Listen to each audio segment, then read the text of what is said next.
Thank you. All right, whatever. I'll start. If Brandon joins, he'll let me know. I know he texted me a little bit before we were watching it together, but yeah. So anyway, so I guess I'll start with Night of Champions. I don't want to just kick right into Double or Nothing.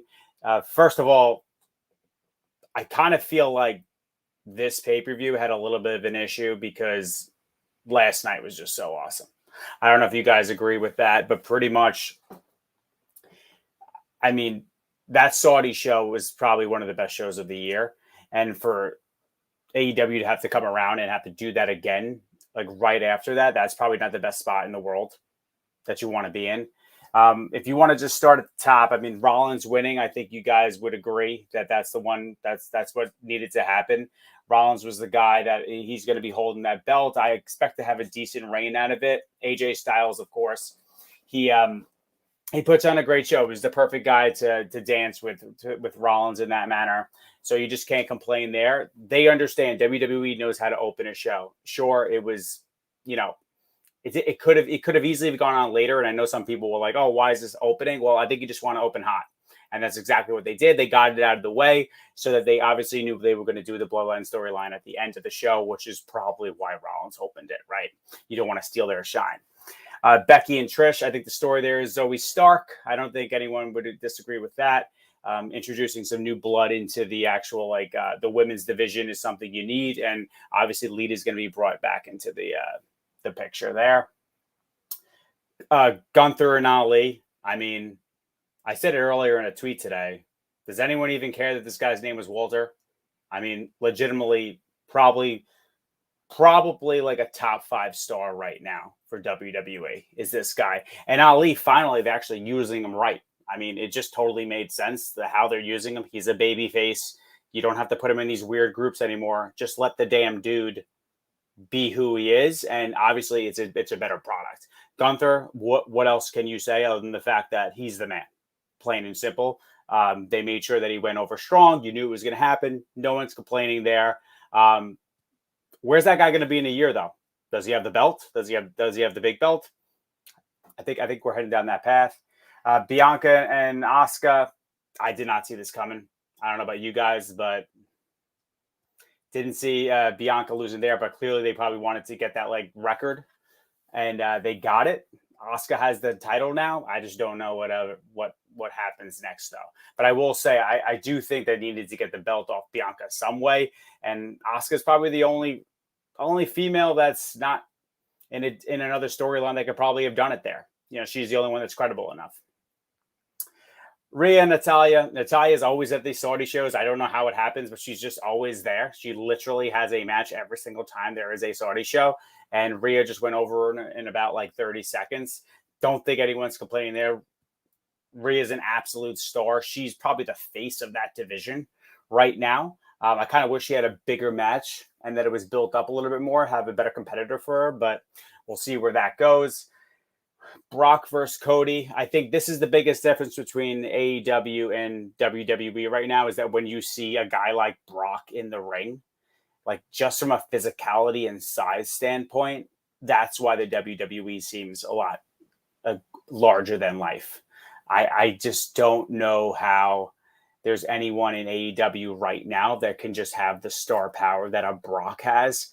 Even the ex-WWE guys, they're in factions right now. They're not even being used at the very top of the card, right? So that match right there, you're going to have a rubber match. They're going to extend Cody. They're going to extend Cody as much as they can, whether that's the 40 or if that's the SummerSlam.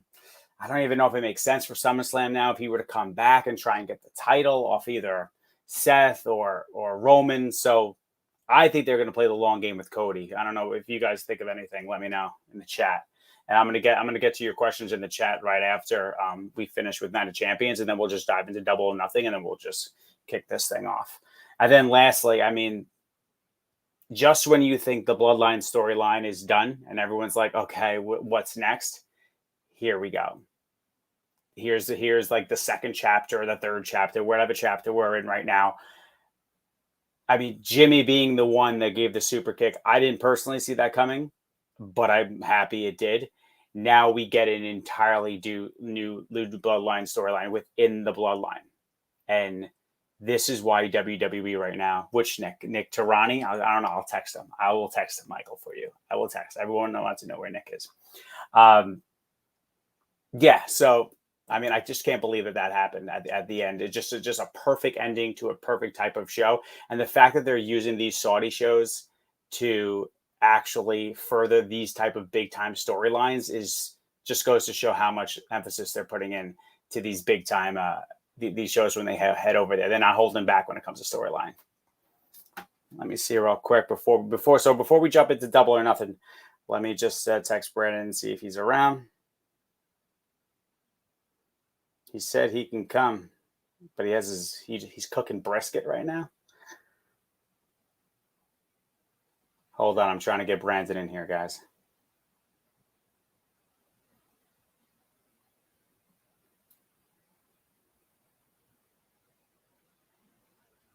Just finished. Let's see if Brandon joins. It looks like I feel like he's on a little bit of a high. He really liked those 3 matches. I disagree with the Jimmy move. Nathan says it should have been Jay. Right, but like Jay was kind of expected, you know? Like I think if that would have happened, it would have been like, okay, this is just standard like Bloodline 101. We knew it was going to go down this route. And if you do it with Jay, it's like, you know, does it really extend anything? We kind of knew that already. Hey, Brian, yeah, I want Brandon too. I want Brandon all the time. I try and get Brandon every day for you guys. Okay, he's a busy dude. I think he's eating brisket right now. You guys can ask him if he pops on.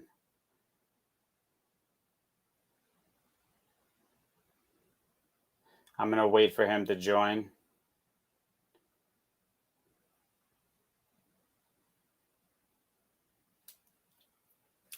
The storytelling, Jay calling Roman by his real name. Yeah, when he said Joe, that was awesome. I agree. Man started brisket at noon. Rookie move. I don't know. You have to ask him. I don't cook brisket. What did you guys think of Double or Nothing? Let's see what we got in the chat. What do we think? 0 chance Brandon knows how to do brisket. We'll see. We'll see if he joins.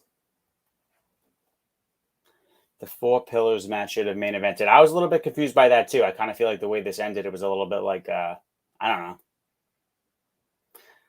I don't know if it felt flat, but it just I don't feel other than the the introduction of Takasha that it really accomplished anything. I feel like that could have been done earlier in the show.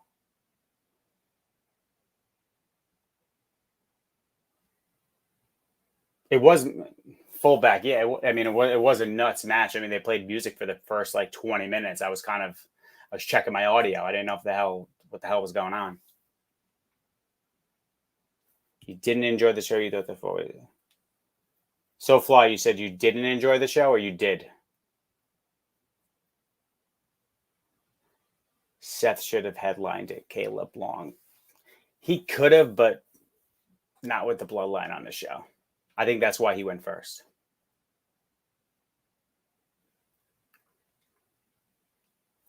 Let me check one more time and see if Brandon's joining now. Or I'll just start off with Double or Nothing so we can get going. When he comes in, he'll just take control, so we all know. Benjamin, you want Nick Tirani on these? You want him to come on at 12 o'clock at midnight and talk about Rasslin?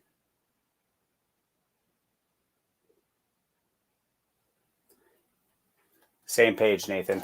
All right, I'm going to get right into Double or Nothing here. Okay, we're going to start. If Brandon joins, and then he will anchor the show. But thanks everyone for joining in the chat. Appreciate it.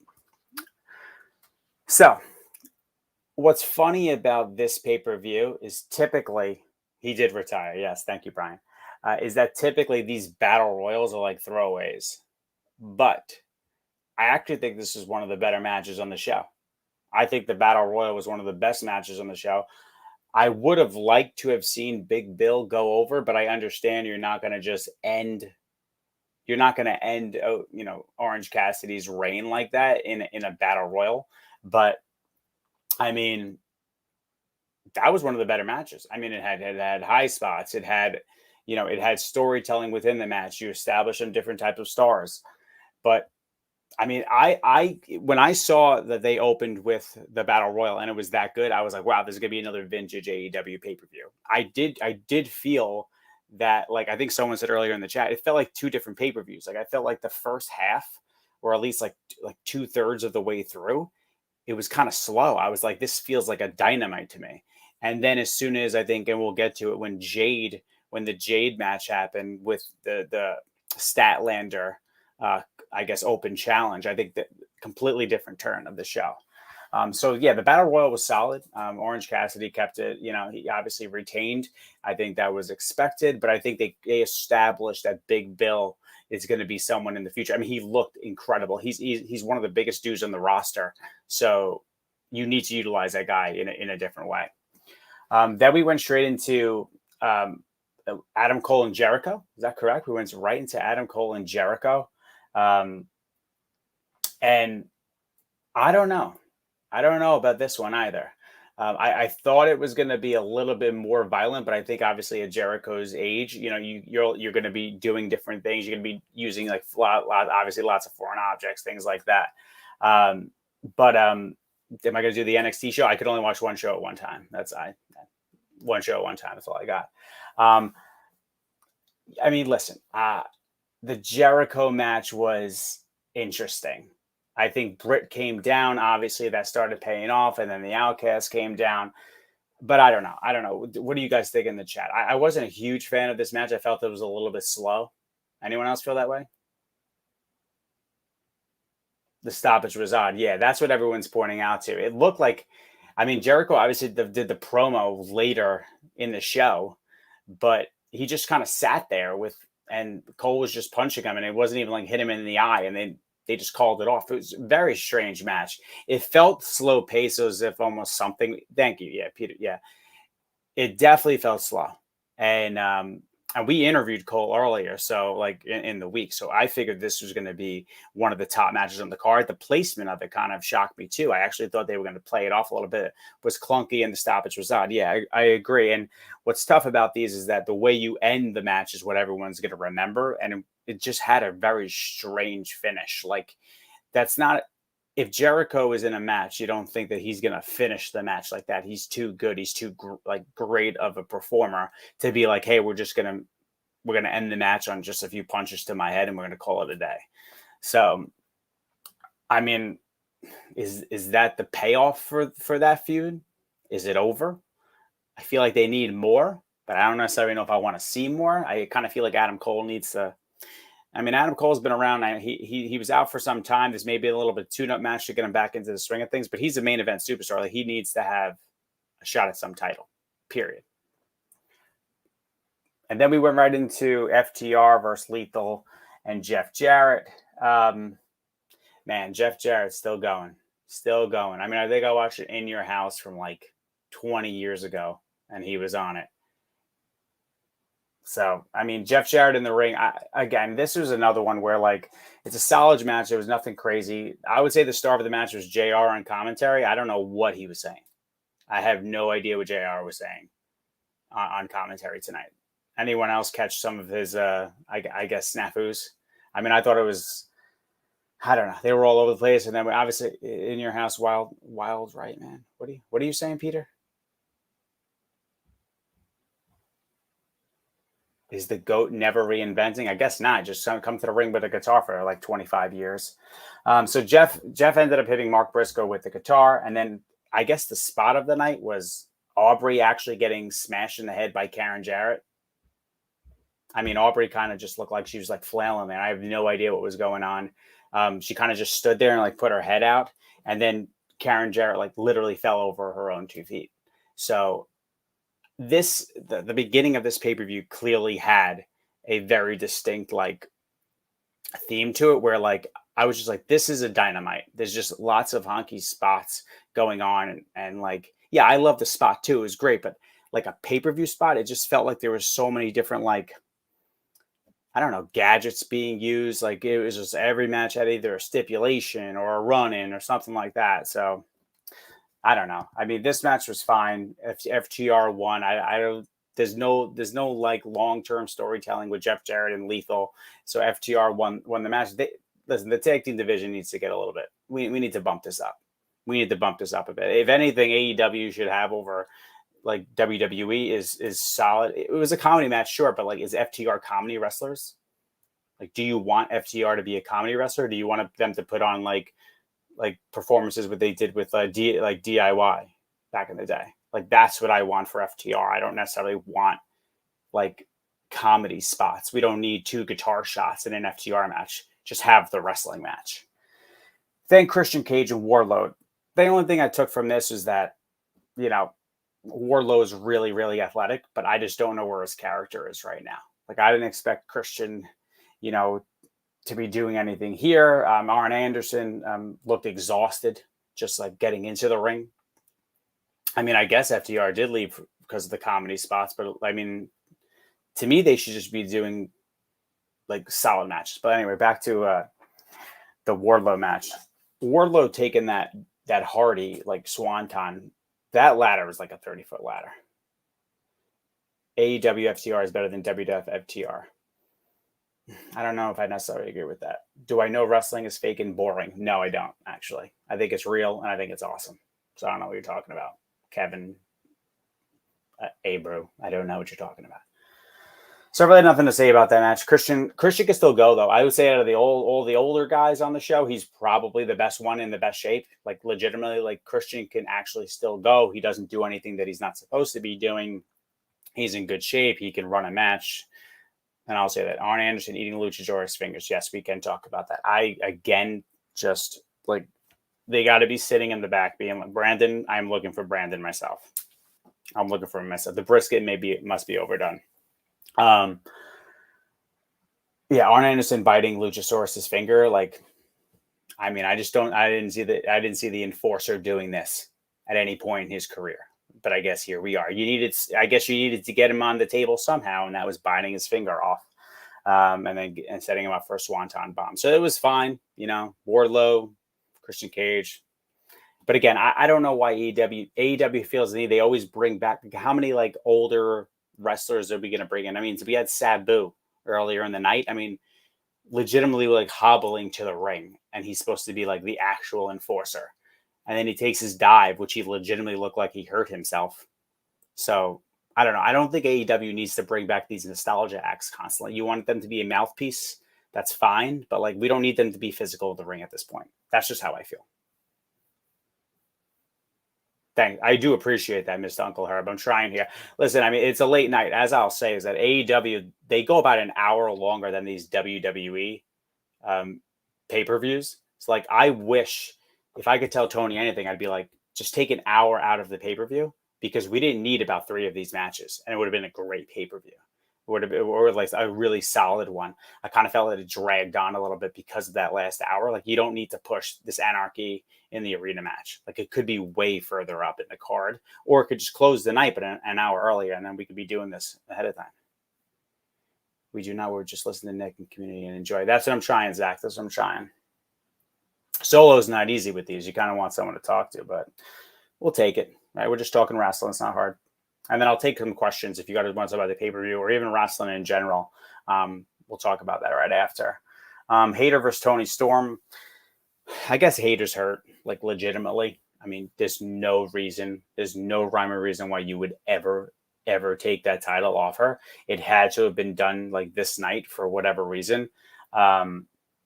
Tony Storm's fine. It's kind of interesting that she's the one that's getting the title there. You know, you had Ruby, you have Saraya, and I guess especially Saraya being a bigger name, but I guess Tony's going to be the one. She was the interim champ. Now she has the real title, and she's the only one.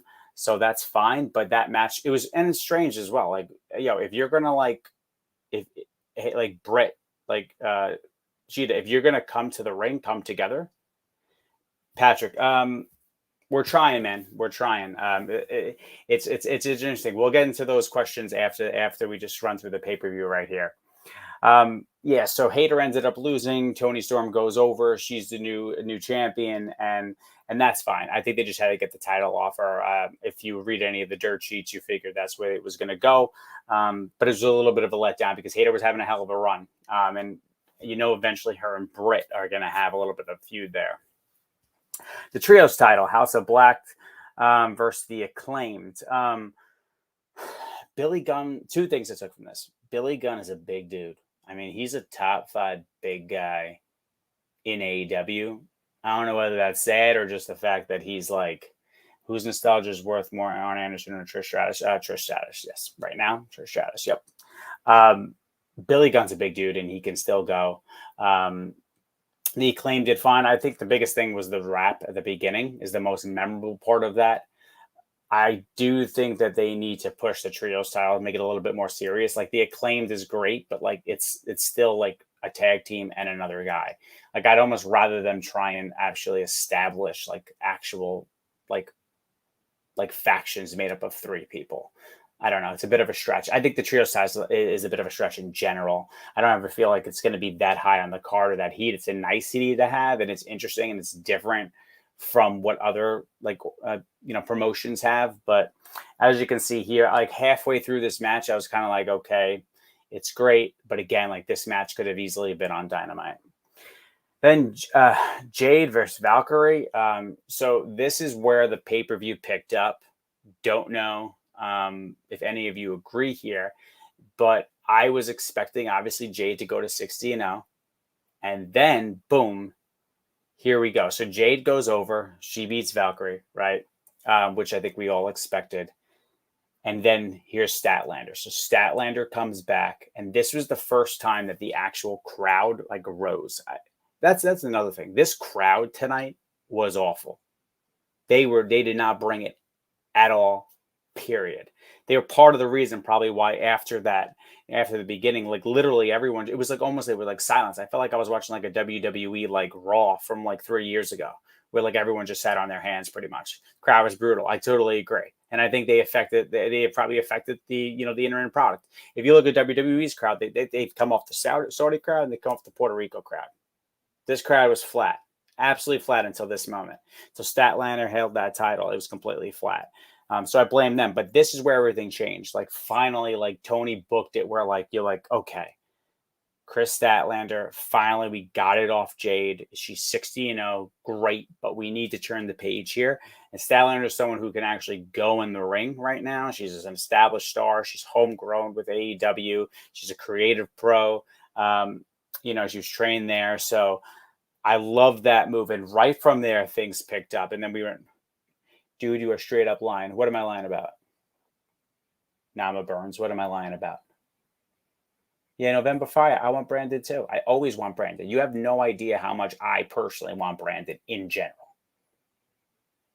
You have no idea. And we can get into that after we do the recap. Who's making up crowd reactions? Me? You couldn't hear them for half the show. They literally sat on their hands. And then when Statlander came out, they actually gave it an actual reaction. That's just a fact. Okay, Nama Burns, I'm a fake. Whatever, dude. I don't care. Nama Burns. Not going to affect me at 12:20 a.m. in the morning. Then we go into the 4 Pillars match. This match was incredible. This match was... You know what these guys are going to do in the ring, especially all those not named MJF. But they brought it. I mean, this was literally definitely match of the night, I would say. Like what you expected to get when you heard this match was booked, you got it delivered. The ending was my favorite. Literally a headlock takeover from MJF. What I'll say here is, number one, congratulations to Sammy and Ty. I mean, having a baby, who doesn't love that? You got to celebrate it, whether he's a heel or not. You got to say congratulations there. But MJF needs somebody hotter. He needs somebody hotter. He needs a legitimate, a legitimate baby face. This is why it kills me that he has to, this is why it kills me that the Blackpool Combat Club is what it is. Because if you had a Bryan Danielson as a face, like a true face, and you just did a long program with him and MJF, you could keep running that.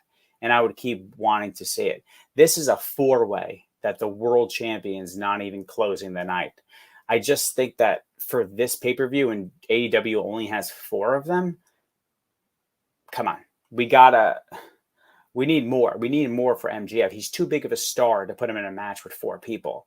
But overall, the match was incredible. I think just in terms of like an AEW match of what you look for, this was easily the best match of the night. Let's see. Anything else? Any other opinions on that night? On that match? Who's got an opinion on that match right there? 4 pillars. This match was bad. Your boy Jay, why was it bad? Caleb, that's what I'm hoping. Cole versus MJF. That's the one I think, because Cole can actually go on the mic. And I think that if you were to align him with Britt as a babyface, I feel like they could be strong enough to take on MJF, because MJF obviously going to be a heel. Yeah, Stephen Conway. Yeah, 4 had to end the show. I think it should have ended the show, because that anarchy and like it was fine, but like I feel like you have the crowd there a long time, and like if anything, they should have put it a little bit earlier. Like I would have maybe put it second on the card. If you have those guys running in the arena going nuts, like I would think that would bring the crowd up in general. I mean, they just sat on their hands for the first half of the show. So if you actually put those guys in the arena, like in the crowd, mingling with those people, like I think that would have been strategically a better decision than you close with the 4-way. Yeah, so MJF needs someone hotter. He can't just be sitting around with these guys, especially guys that can't talk. Like, I mean, I think Sammy, solid. Sammy's a good talker. Darby, he talks in his own way, I guess. And Jungle Boy literally has said he doesn't like to talk. You cannot have these people against MJF. Like it's just MJF having to pull an actual entire feud by himself and make it entertaining. Like that's not the type of world champion he is. He's not a guy that's going to go in the ring and you're going to be like, I want to just watch this guy wrestle. Like you want to watch him cut promos and make fun of the babyface. That's what you want. But if you don't have someone who can go back at him, it's not as entertaining.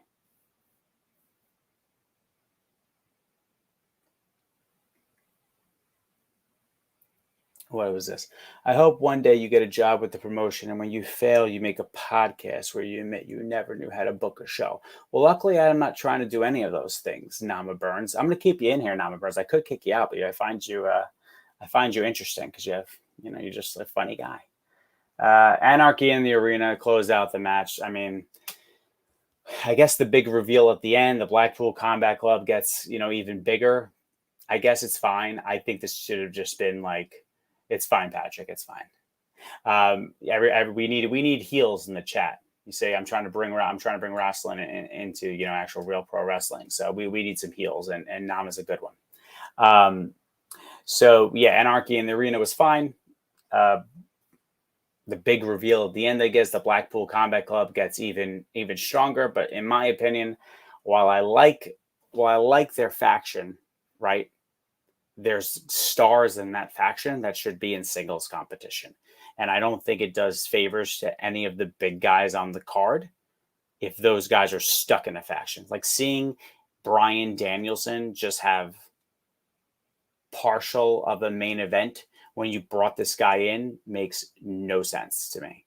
Like I want this club to be done or just get different members. Like Takashi's fine, but I'd rather him replace a guy like Bryan Danielson. And I would rather just have Bryan Danielson be on his own, either as a heel or a babyface, to challenge a big time heel or babyface for the title. Same thing with Mox. Like, I guess Mox is okay leading the faction. If he's leading the faction, that's fine. But like, I don't need Bryan Danielson sharing screen time with Claudio and Yuta in a match. I do not need that at all. Brandon versus Wardlow behind a grocery store. I don't know. We're not going to make that happen. So anyway, so that's the pay-per-view. That's what I thought. I thought it was I don't think this was one of AEW's strongest. I'll say it. I think this could have been, a lot of these matches could have been on Dynamite. I do think the 4-way was a great match, but as far as like big time pay-per-view feel, comparatively to Night of Champions, like this wasn't even close. And AEW usually rocks on pay-per-views. That's what I'll say. Yes, he does make dough. So what other questions we got? So I'll open it up to the chat now. You could ask about anything. You can talk about the pay-per-view. You could ask general questions about wrestling. Did you know any? What else we got? Big Hutch, I agree. It makes zero sense since Regal left. Like, I think it could have been a nice way to sunset it, to be quite honest. There's just two big stars. Those guys are like Mox and Danielson need to get out. They just need to get out.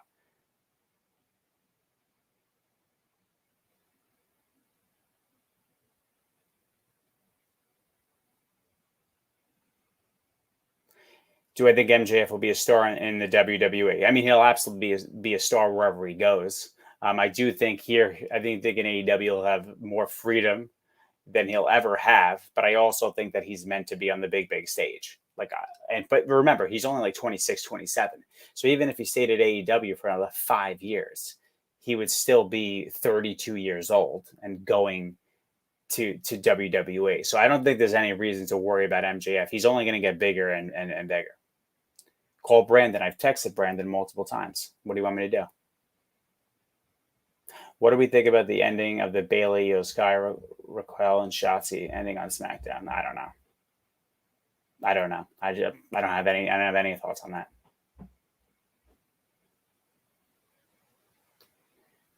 How is WWE going to get the Raw SmackDown Women's Championship belts on the right wrestlers? I think they need the right wrestlers in the actual on a brand that actually makes sense. Right now, the brand split doesn't make any sense whatsoever. Until you have consistency, nothing's ever going to make sense.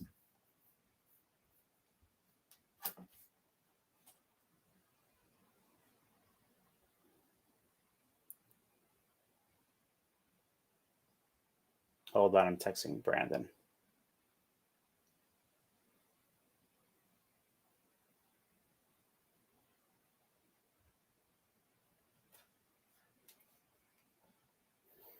Brian, I agreed that the brand split's horrible. I said it. If you watch any of my clips or any of the recaps that I've given, I said that the brand split makes 0 sense. You don't need it at all.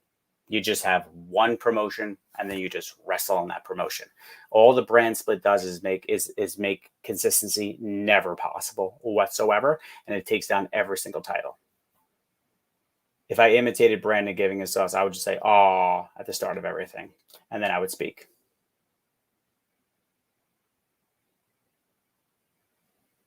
I haven't heard anything about Braun being hurt, but it is interesting that we didn't see him. Typically, he's at those Saudi shows. Seth versus Finn again, yeah, sure, but Finn needs to be a bigger star. I mean, if anything, he's the least interesting guy in that faction now, which is crazy.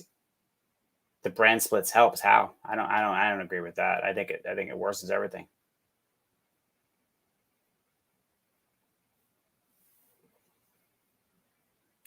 You love Cody. How do they fix the WrestleMania botch? I think the only way to fix Cody Rhodes is to go to 40, because if he doesn't beat Roman and there's not one belt, then to me it's a botch no matter what. That's why I hate the brand split.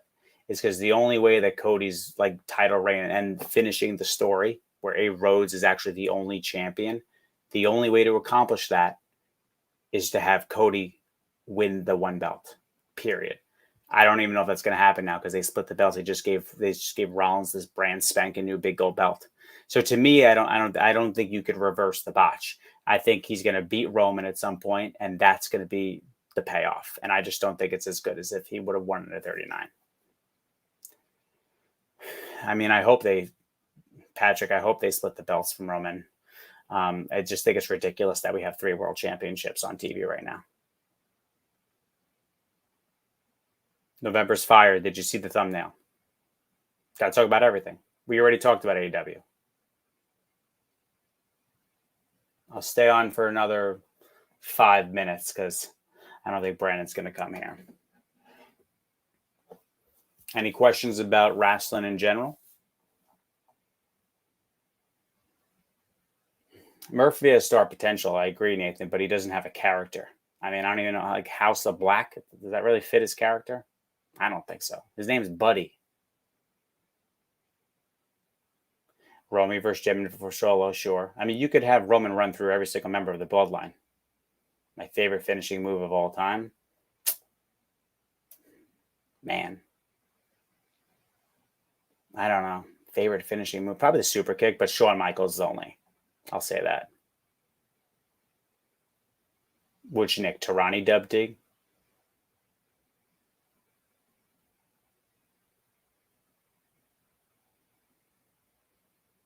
How can you build back Cody back up for Royal Rumble 440? I mean, you just need to find competitors. You need to find them. You need to find them people to actually wrestle. And I think they already introduced a broken arm to get him 3 matches with Brock. They'll figure out a way. He's the only one who could take it off Roman. If anyone else takes it off Roman, I have no idea what's going on. Brandon Walker's not scared of wrestling. He loves wrestling more than you know. He's just like the busiest person on the planet. The Repo Man, I think he was a babyface. I mean, people should just pay their shit on their car. Cody needs a shift in character. It's only a matter of time before he gets booed, but I agree. I mean, Cody could be a heel. You know, he could be a heel. Christian, that's not true. It's just that Brandon and I have different jobs at Barstool. Brandon's extremely busy, is what I'll say. But we're trying to give you guys more weekly content. We're trying to figure it out. Is Gable Stevenson going to win the Olympics again? Well, he's sure not going to be a star in WWE. So if he wants to win the Olympics again, he can. He sure can.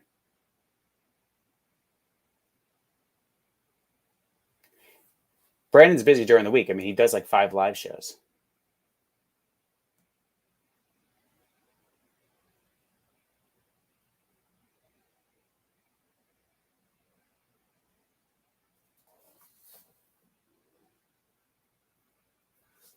What did we figure out November's fire? What did we figure out?